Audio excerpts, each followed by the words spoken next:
இன்னைக்கு நம்ம பார்க்க போற படம் தந்திரம் 2023 ரிலீஸ் ஆயிருக்கு. இது ஒரு தெலுங்கு படங்க. படத்தை ஒன்லைன்ல சொல்லணும்னா இன்ன வரைக்கும் நம்ம பார்த்ததுல ரொம்ப வித்தியாசமான ஒரு படம்னே சொல்லாமுங்க. விறுவிறுப்புக்கு சுறுசுறுப்புக்கு பஞ்சமே இல்லாம போகுங்க. அதனால நேரா படத்துக்குள்ள போயிருவோம். நம்ம சேனல் முத முறையா இப்பதான் பாக்குறீங்க அப்படின்னா கீழ இருக்க ரெட் ஐகானை கிளிக் பண்ணிக்கோங்க, பக்கத்துல இருக்க பெல் ஐகானை கிளிக் பண்ணிக்கோங்க. வாங்க வீடியோக்குள்ள போலாம். படத்தோட ஸ்டார்டிங் சீன்லயே பிரம்மாவா காட்டுறாங்க. அவருதான் நம்மள படைச்சாருங்கிற மாதிரி சொல்லிக்கிட்டு இருக்கோம் இல்லையா. இப்ப அவருக்கு ஒரு பெண் குழந்தை வேணும்ட்டு அகலியான்னு ஒரு அழகான பெண் குழந்தைய படைக்கிறாரு. அந்த பெண் குழந்தையும் ரொம்ப சக்தி வாய்ந்த ஒரு பெண்ணா மாத்த கௌதமி ரிஷின்னு சொல்லிட்டு ஒரு நபர்கிட்டையும் இந்த பெண் குழந்தைய ஒப்படைக்கிறாப்லங்க. நாட்களும் கடந்து போது அந்த பெண்ணும் சக்தி வாய்ந்த ஒரு பெண்ணாவும் மாறுறாங்க. அதுக்கப்புறம் பிரம்மா சொன்ன மாதிரியே இந்த அளவுக்கு அவங்கள நல்லபடியாவும் பத்திரமாவும் பாத்துக்கிட்டதால பிரம்மாவும் என்ன சொல்றாப்லின்னா இந்த பெண்ணை நீங்களே திருமணம் பண்ணிக்கோங்கிற மாதிரி சொல்ல கௌதம ரிஷியும் மறுவார்த்தை பேசாம இந்த மனுஷனும் மனசார அந்த பெண்ணை ஏத்துக்கிறாப்லங்க. இங்க ரெண்டு பேருக்கு திருமணமும் நல்லபடியா நடக்குது. கௌதம ரிஷியும் ஏதோ ஒரு வேலையா வெளியில போயிருக்க நேரத்துல இங்க இருக்கிற இந்திரனுக்கு அகலியா மேல ஒரு கண்ணுங்க. அவங்கள சொல்ல முடியாத அளவுக்கு அம்புட்டு அழகா இருப்பாங்க.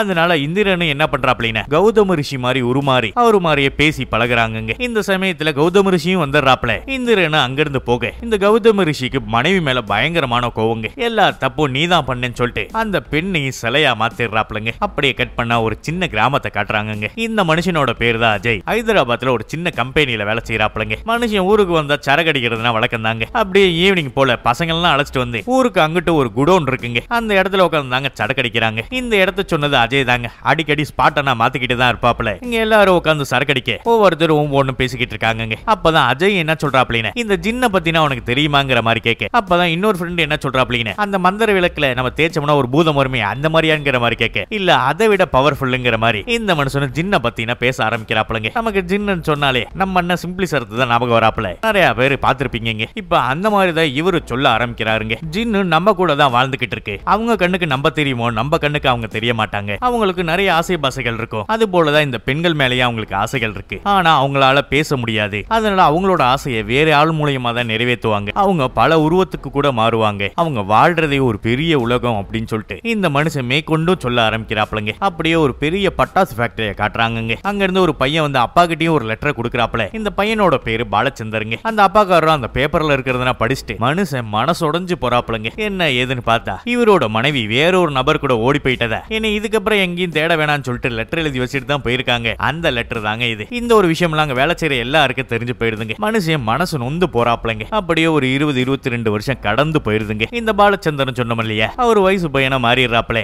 அந்த மனுஷனுக்கு அம்மா இப்படி போனதுல இருந்து எந்த ஒரு பெண்களையும் சுத்தமா பிடிக்காதுங்க. இப்ப கூட ஒரு பொண்ணு எனக்கு கல்யாணம் ஃபிக்ஸ் பண்ணிட்டாங்கனே அப்படின்னு சொல்லிட்டு ஸ்வீட் கொடுக்குறாங்க. அந்த மனுஷன் ஆகாதவங்க பாக்குற மாதிரி பாக்குறாப்லங்க. இதே சமயத்துல பக்கத்துல ஒருத்தரை கூப்பிட்டு உனக்கு இன்னைக்கு பிறந்த நாள் தானே சொன்னேன் இந்தடா காத்துன்னு சொல்லிட்டு ஒரு 2 ரூபாய் கொடுக்குறாப்லங்க. இந்த ஒரு விஷயத்தை பார்த்தா அந்த பொண்ணுக்குமே ரொம்பவே கஷ்டமாயிடுதுங்க. இந்த மாதிரி தான் எந்த ஒரு பொண்ணு பேசினாலுமே இந்த மாதிரி டக்குன்னு அசிங்கப்படுத்திடுவாருங்க. இந்த மாதிரி ஒரு சமயத்துல தான் அப்பாவுக்கு ரொம்ப வயசாகிறதுனால தன்னோட மகனுக்கு ஒரு கல்யாணம் பண்ணிடலாம்னு சொல்லிட்டு பையன்கிட்ட பேசினா அதுக்கு ஒத்துக்க மாட்டாப்ல. இப்ப அப்பாவும் கட் அண்ட் ரைட்டா என்ன சொல்றாப்லின்னு ஒரு பொண்ணு வீட்டுக்கு வந்துட்டா எல்லா கஷ்டமும் சரியா போயிரும்டா நான் சொல்றது மீறக்கூடாதுங்கிற மாதிரி சொல்லி தன்னோட பையனும் கல்யாணமும் பண்ணி வைக்கிறாப்லங்க. இப்ப இவருக்கும் இன்னைக்கு தான் முதல் இரவுங்க. இந்த மனுஷனுக்கு பெருசா இந்த கல்யாணத்துல விருப்பம் இல்லை. அப்பா சொன்னதை தட்டக்கூடாதுன்னு தான் இந்த கல்யாணமே பண்ணிருக்காப்லங்க. அங்க இருக்கிற தன்னோட மனைவி கிட்டையும் எது பேசாம வெளியில வந்து படுத்து தூங்குறாப்லங்க. அப்படியே அடுத்த நாள் விடிய செய்து மனைவியுமே தன்னோட புருஷனுக்காக சாப்பாடெல்லாம் செஞ்சு வச்சுட்டு அவரை எழுப்ப போறாங்க. அப்ப கூட ஒரு சின்ன தயக்கத்தோட தான் எழுப்பி விடுறாங்க. அந்த மனுஷனை குளிச்சு கிழிச்சிட்டு அவங்க கஷ்டப்பட்டு சமைச்சு வச்சிருந்தது கூட பார்க்காம இவரும் கிளம்பி குடோனுக்கு போயிடுறாப்லங்க. இந்த ஒரு விஷயத்த நான் பாக்குற மனைவிக்குமே ரொம்பவே கஷ்டமா இருக்குங்க. அப்படியே கட் பண்ண வெடி குடோன்லயும் அங்க வேலை செய்யறவங்க ஹீரோட டேபிள தொடச்சுக்கிட்டு இருக்காங்க. இவங்கள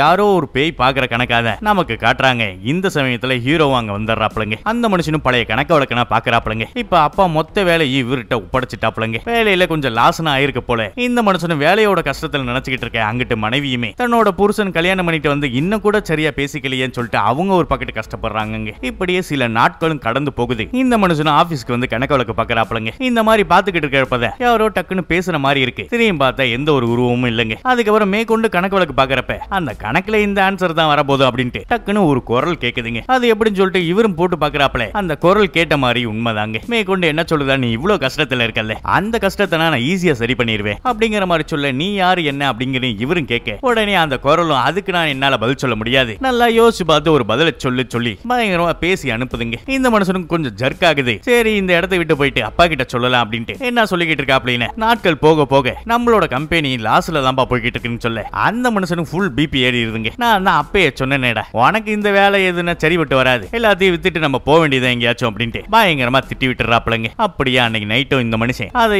யோசிச்சுக்கிட்டு தூங்குறாப்பல. இதே சமயத்துல அந்த குரலும் கேட்க ஆரம்பிக்குது. டக்குன்னு அந்த உருவமா வருதுங்க. நம்ம ஜின்னு சொல்லுவோம் இல்லையா, அந்த மாதிரி ஒரு உருவங்க. மனுஷன் பார்த்து பதறி கத்திடுறாப்லங்க. அங்கிட்டு ரூம்ல இருக்கிற மனைவிக்குமே இந்த சவுண்ட் கேட்க அவங்களும் பதறி போய் தண்ணி எடுத்துட்டு வந்து கொடுக்குறாங்க. இதே சமயத்துல மனைவி என்ன நினைக்கிறாங்கன்னா, இவர் ஏதோ பார்த்து பயந்துருக்காரு போல அப்படின்ட்டு கொஞ்சம் ஆறுதலா பேசி முகத்தெல்லாம் வேர்த்து இருக்குங்க, அதெல்லாம் தொடச்சு விடுறாங்க. இந்த மனுஷனும் மனைவியை பாக்குறாப்ல. இவங்க பாசமா நடந்துக்கிறது எல்லாம் இந்த மனுஷனுக்கு புதுசா இருக்குங்க. இப்ப ரெண்டு பேரும் ஒருத்தர் புரிஞ்சுக்கிறாங்க. இவங்களுக்குள்ள இருக்கிற பிரச்சனை எல்லாம் முடிஞ்சு அவங்களும் சேர்ந்து ஒன்னா வாழ ஆரம்பிக்கிறாங்க. எங்க அம்மா இந்த மாதிரி பண்ணதாலதான் நான் கொஞ்சம் எல்லாருக்கிட்டையும் கோவமா நடந்துக்கிட்டேன். இதுக்கப்புறம் நான் இந்த மாதிரி நடக்காதுங்கிற மாதிரி தன்னோட மனைவி கிட்ட சொல்ல அவங்களும் புரிஞ்சுக்கிறாங்க. அப்படியே அடுத்த நாள் காலையில தன்னோட மனைவி அழைச்சிக்கிட்டு கோயிலுக்கு போய் சாமி கும்பிட்டு ஓரமா உட்காந்து பேச ஆரம்பிக்கிறாங்க. இப்ப ஹீரோனி என்ன சொல்றாங்கன்னா, எனக்குன்னு சொல்லிக்கிற அளவுக்கு நான் யாரும் இல்லைங்க. உங்களை கல்யாணம் பண்ணதுக்கு அப்புறம் நீங்க தான் என் உலகமே. எக்காரந்து கொண்டு நானே கோவப்பட்டா கூட நீங்க கோவப்படக்கூடாது. எப்போதுமே இந்த கையை மட்டும் விட மாட்டீங்களேங்கிற மாதிரி கேட்க அந்த மனுஷனும் எப்போதுமே உன்னை நான் விட மாட்டேன் அப்படின்னு ரொம்பவே பாசமா பேச ஆரம்பிக்கிறாருங்க. இதே சமயத்துல இந்த ஸ்டார்டிங் சீன்ல எனக்கு கல்யாணம் ஃபிக்ஸ் பண்ணிட்டாங்கன்னு சொல்லி ஒரு பொண்ணு ஸ்வீட் கொடுத்தாங்க இல்லையா,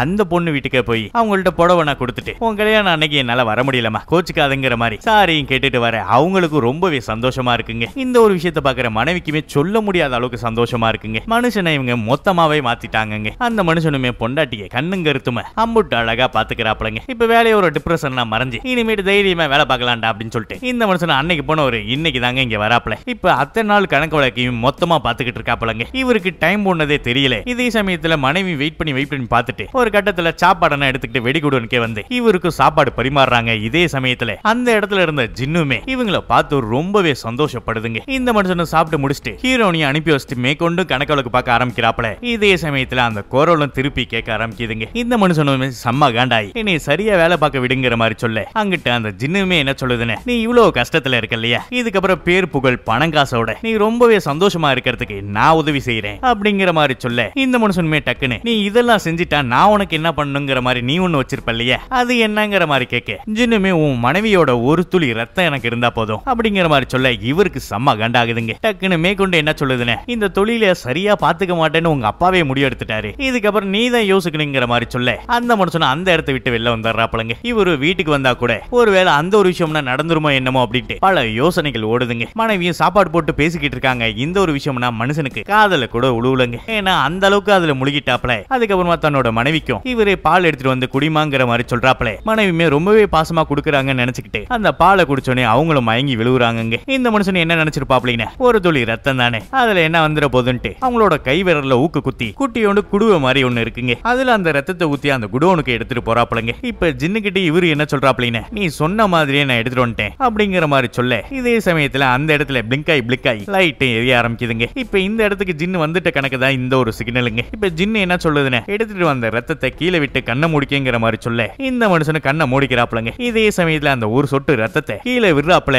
அடுத்த நிமிஷமே ஜின்னு அதை சாப்பிட்டு போயிருதுங்க. பார்க்கவே முரட்டுத்தனமா இருக்கு. இப்ப ஜின்னு என்ன சொல்லுதுன்னு, இதுக்கப்புறம் நீ நினைக்கவே முடியாத பணங்காசு பேரு புகழ் எல்லாம் உன்னைய வந்து சேரும், நான் ரொம்பவே சந்தோஷமா இருக்கேன், இதுக்கப்புறம் நீ கூப்பிட்டா மட்டும்தான் வருவேன் அப்படின்ட்டு சொல்லிட்டு கிளம்புதுங்க. அப்படியே சில நாட்கள்லயும் தொழில சொல்ல முடியாத அளவுக்கு உயரத்துக்கு போயிடுறாப்லங்க. இப்பெல்லாம் அம்பட்டு ஆர்டர் வந்து குமிஞ்ச வண்ணமா தாங்க இருக்கு. இது மட்டும் இல்லாம பழைய பாக்கி கடன் எல்லாமே வந்து சேர்ந்துருதுங்க. இப்ப அப்பா நினைச்சதை விட இந்த தொழில 10 மடங்கு பாலச்சந்தரும் உயரத்துக்கு போயிடுறாப்லங்க. இப்ப அப்பாவுக்கு ரொம்பவே சந்தோஷமா இருக்கு. போதா குறைக்கு இன்னொரு குடோன் வேற புதுசா திறந்துடுறாங்க. மனுஷன் சொல்லவே முடியாத அளவுக்கு சந்தோஷத்துல இருக்காப்லங்க. ஆசை எந்த மனுஷனை தாங்க வாழ விட்டுருக்கு. அதே போலதான் இவரோட பேராசையால திருப்பியும் ஜின்ன கூப்பிடுறாப்ல. ஜின்ன கூப்பிடும் போது அதே லைட் எரிய ஆரம்பிக்குதுங்க. இவருக்கும் புரியுது ஜின்னு வந்துருச்சுன்ட்டு. இவரு என்ன சொல்றாப்லைனா, நீ சொன்ன மாதிரியே நடத்திட்டேன், ஆனா இந்த உயரம் எனக்கு போதாது, இதை விட நான் 10 மடங்கு அதிகமா இன்னும் சம்பாதிக்கணும், அதுக்கு என் மனைவியோட ரத்தத்தையும் தரங்கிற மாதிரி சொல்ல ஜின்னும் டக்குன்னு அந்த ரத்தத்தோட டேஸ்ட் கூட நான் பார்த்துட்டேன், இதுக்கப்புறம் உனக்கு ஏதாச்சும் வேணும்னு உன்னோட மனைவியே எனக்கு வேணுங்கிற மாதிரி சொல்ல இந்த மனுஷனுக்கு செம்ம காண்டாயிடுதுங்க. என்னத்த பேசிக்கிட்டு இருக்க, முதல்ல இந்த இடத்தை விட்டு கிளம்புங்கிற மாதிரி சொல்ல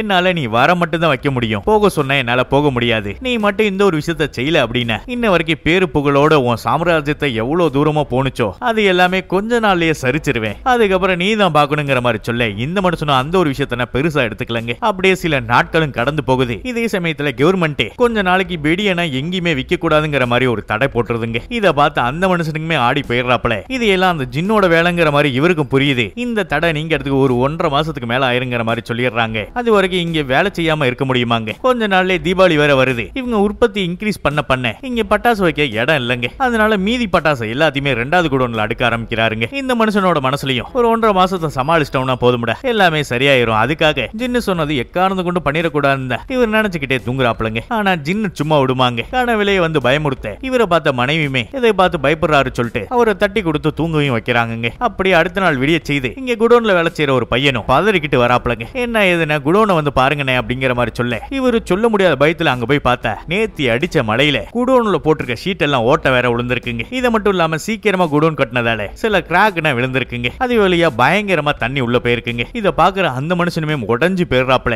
மொத்த பட்டாசுமே நனைஞ்சு போன கணக்கா இருக்கு. இதனால பல லட்சங்கள் லாஸ் ஆயிடுதுங்க. இவராலையும் எதுவுமே சொல்ல முடியல. இந்த ஒரு விஷயம்லாம் ஜின்னு தான் பண்ணுதுன்னு இவருக்கு புரிய வருதுங்க. அந்த மனுஷனை இந்த மாதிரினா பண்ணாதுன்னு சொல்லி கெஞ்சு கூத்தாடுறாரு. அப்ப ஜின்னு என்ன சொல்லுதுன்னு, எனக்கு தேவை உன் மனைவி தான். உன் மனைவி ரொம்பவே நல்லவன் தானே நினைச்சுக்கிட்டு இருக்கேன். கைலாஷ்னு ஒரு நபரை லவ் பண்ணிக்கிட்டு இருக்க அப்படிங்கிற மாதிரி சொல்ல இந்த மனுஷனுக்கு அந்த குரலை கேட்க விருப்பமே இல்லாம கிளம்பிடுறாப்லங்க. இருந்தாலுமே மனசுக்குள்ள பல யோசனைகள் ஓடிக்கிட்டு இருக்குங்க. இவரும் தன்னோட மனைவி கிட்ட கைலாஸ் யாருங்கிற மாதிரி கேட்க இவங்களும் என்ன சொல்றாங்கன்னா, எனக்கு சின்ன வயசுல இருந்து அவன் ஃப்ரெண்டு, அவன் லவ் பண்றன்னு சுத்திக்கிட்டு இருந்தேன். அப்பையில இருந்து அவன் பேசுறதே நான் விட்டுட்டேன் அப்படிங்கிற மாதிரி சொல்ல ஏன் இன்ன வரைக்கும் நீங்க சொல்லலங்கிற மாதிரி கேட்க, இல்லங்க நான் இந்த வீட்டுக்கு வந்ததுல இருந்து நீங்க என்கிட்ட சரியா பேசுறதுக்கு ரொம்ப நாள் ஆயிடுச்சு. அப்ப இந்த ஒரு விஷயத்த நான் மறந்துட்டேங்கிற மாதிரி சொல்ல இவரும் நீ இது மட்டும் தான் மறந்தியா, வேற ஏதாச்சும் மறந்துட்டியா அப்படின்ட்டு இவரு ஒரு சந்தேக பார்வையில தாங்க பாக்குறாப்ல. அப்படி அடுத்த நாள் காலையிலயும் ஃபேக்டரிக்கு வராப்ல. ஜின்னுகிட்டயும் நீ சொன்னதுல அம்புட்டும் போய் தான், என் மனைவி நீ சொல்ற மாதிரி நல்ல ரொம்பவே நல்லவதா அப்படின்ட்டு சொல்லவும் டக்குன்னு ஜின்னு பயங்கரமா சிரிக்குதுங்க. அப்படியா இருந்த இந்த கதவை மட்டும் ஓபன் பண்ணு, உன் மனைவி எப்பாறுபட்டவன்னு உனக்கே தெரிஞ்சிருங்கிற மாதிரி ஜின்னு சொல்ல ஒரு இடத்துல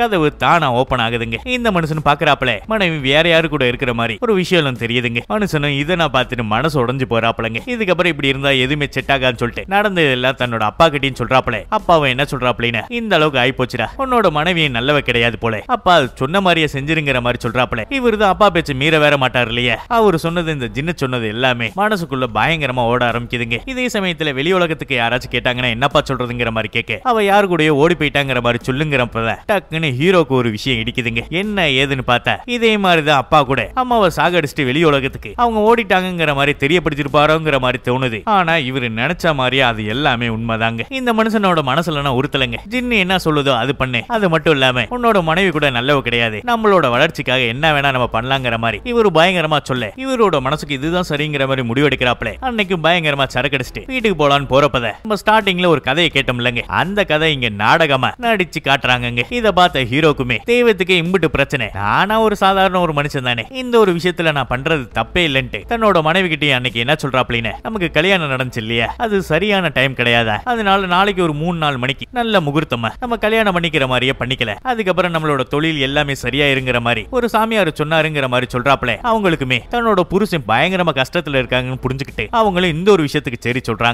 அப்படியே அடுத்த நாள் விடிய காலையில ஹீரோனிய கல்யாண பொண்ணு மாதிரி ரெடி ஆகிட்டு இருக்காங்க. அப்பதான் இந்த மனுஷனுமே தாலியை தான் நம்ம அங்க கட்டுவோம் இல்லாம இது அவுத்தரலாங்கிற மாதிரி அவுத்தர்றாப்ல. இந்த மனுஷன் கிட்டயும் தன்னோட மனைவி சொல்லிருப்பாங்க இல்லையா, எக்காரணத்தை கொண்டு என்னை கை மட்டும் விட்டுறாதீங்கன்ட்டு அந்த ஒரு விஷயம்லாம் மனசுக்குள்ள ஓடுதுங்க. இதே சமயத்துல அவங்களோட போட்டோவும் கீழே உடையுது. இதெல்லாம் பார்த்த ஹீரோனிக்குமே ஏதோ ஒரு விஷயம் தப்பா படுதுங்க. அப்படி இருந்தாலுமே தன்னோட புருஷன் இந்த மாதிரி சொல்லிட்டாருன்ட்டு வார்த்தைக்கு கட்டுப்பட்டு எதுவும் சொல்லாம வெடிகுடோனுக்கு போறாங்க.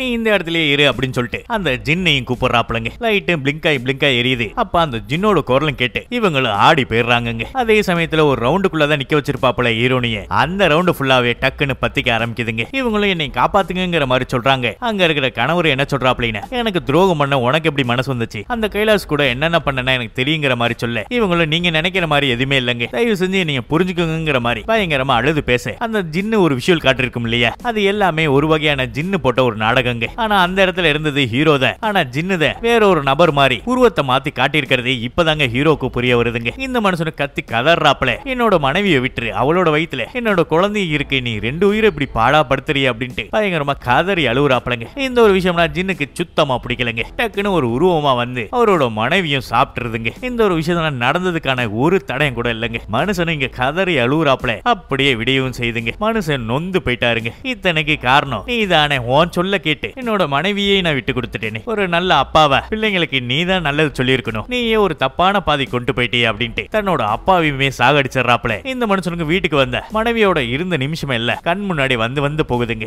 இதுக்கப்புறம் இந்த உசுரை வச்சுட்டு வாழ முடியாதுன்ட்டு அதே குடோன்ல தூக்கு மாட்டி இறந்து போயிடுறாப்ல. இந்த ஒரு விஷயம்னா உண்மை சம்பவம் சொல்லிட்டு அதையும் சொல்லி முடிக்க பக்கத்துல லைட் பிளிங்க் ஆகுதுங்க. அங்க இருக்கிற ஃப்ரெண்டுகளுக்கு அல்ல இல்ல ஒரு ஃபேக்டரி சொன்னில, அது எந்த ஃபேக்டரிங்கிற மாதிரி ஃப்ரெண்டுக்காரங்க கேட்க டக்குன்னு அஜயும் அந்த ஃபேக்டரியில தாண்டா உட்காந்து சரக்கு அடிச்சுக்கிட்டு இருக்காங்கிற மாதிரி இவரு சொல்றாப்ல. லைட்டா அந்த சவுண்ட் கேட்க ஆரம்பிக்குதுங்க. எல்லாரும் நைஸா வெளில போயிடலான்னு பாக்குறப்ப டக்குன்னு அந்த பொண்ணோட உருவம் தாங்க வந்து நிக்குது. இவங்க மத்தவங்களும் பார்த்து அல்லண்டு போயிடுறாங்க. அப்படியே இந்த படமும் முடியுதுங்க. இந்த வீடியோ பார்த்து நிறைய கேள்விகள் உங்களுக்கு இருக்கலாம். அது எல்லாம் சாப்டர் 2ல நமக்கு தெரிய வந்துருங்க. உங்களுக்கு மேற்கொண்டு ஏதாவது தோணுச்சுன்னா கீழே இருக்கிற கமெண்ட் பாக்ஸ்ல மறந்துடாம கமெண்ட் பண்ணிருங்க. இந்த வீடியோ இதோட முடிச்சுக்கிறேன். அடுத்த ஒரு வீடியோ ஒரு நல்ல கதைக்களத்தோட சந்திப்போம். Bye bye.